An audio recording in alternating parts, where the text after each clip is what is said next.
అరేయ్! నేను పెట్టే వీడియోస్‌కి, నాకొచ్చిన సబ్‌స్క్రైబ్ కౌంట్‌కి, రీచ్‌కి ఏమైనా సంబంధం ఉందా? ఛానెల్‌లో చాలా వీడియోస్ ఉన్నాయి. చూడండి.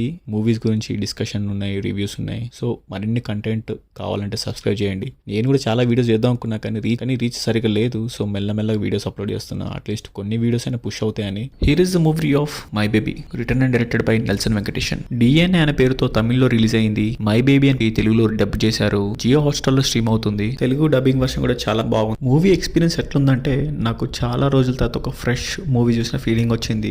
మస్ట్ వాచ్ మూవీ అని చెప్తాను నేనైతే. మూవీ జోనర్ క్రైమ్ థ్రిల్లర్, కానీ చాలా క్రైమ్ థ్రిల్లర్స్ కన్నా ఇది కొంచెం యూనిక్ అనిపించింది. Give the story point. So story line ఏంద్రా అంటే మెంటల్ హెల్త్ ఇష్యూస్ తో బాధపడుతున్న దివ్య అండ్ ఆల్సో తన లవ్ ఫెయిల్యూర్ అయిపోయి మందుకు అడిక్ట్ అయిపోయిన ఆనంద్.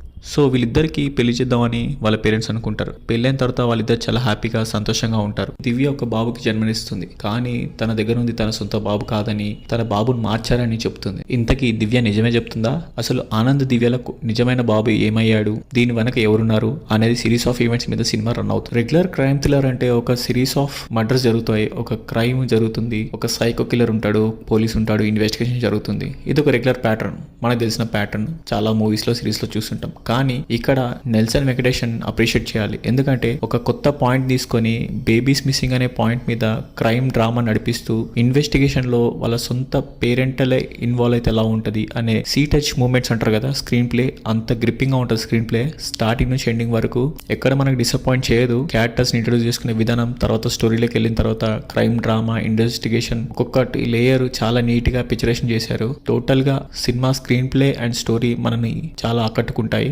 యాక్చువల్గా సినిమా ఓపెన్ అప్పుడే మనకు చూపిస్తారు అసలు ఎవరు క్రైమ్ చేస్తున్నారు, క్యారెక్టర్స్ని ఇంట్రొడ్యూస్ చేసేస్తాడు. ఇప్పటి నుంచో క్రైమ్ చేస్తుంటారు, కానీ మన హీరో ద్వారా ఆ క్రైమ్ మిస్టరీ రివీల్ అవుతుంది అనమాట. ఈ మూవీలో ఇంకోటి అప్రిషియేట్ థింగ్ ఏంటంటే తెలుగు డబ్బింగ్ అండ్ డైలాగ్స్ చాలా బాగున్నాయి. అండ్ టెక్నికల్ ఆస్పెక్ట్స్ అయితే సినిమాటోగ్రఫీ చాలా నచ్చింది నాకైతే.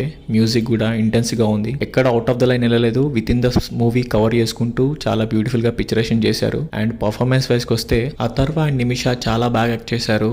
కొన్ని సీన్లు అయితే నెక్స్ట్ లెవెల్ పర్ఫార్మెన్స్ అనిపించింది. నాకు చాలా అప్రిషియేట్ చేయొచ్చు వాళ్ళిద్దరిని. కాకపోతే జస్ట్ క్లైమాక్స్ నాకు కొంచెం సీరియల్ లాగా అనిపించింది. పిక్చరేషన్, ఫిల్మ్ మేకింగ్ అంతా జస్ట్ దాన్ని కొంచెం ఎక్కడైనా మార్చినా గానీ కొంచెం ఎంగేజింగ్ అనిపించేదేమో క్లైమాక్స్ రివీల్ అయ్యే పాయింట్. ఓవరాల్ ఒక మంచి వాచబుల్ మూవీ, పక్కా చూడండి, ఫ్యామిలీతో చూడొచ్చు. ఎటువంటి adult scenes, no bad language ఏం లేవు. So must watch movie.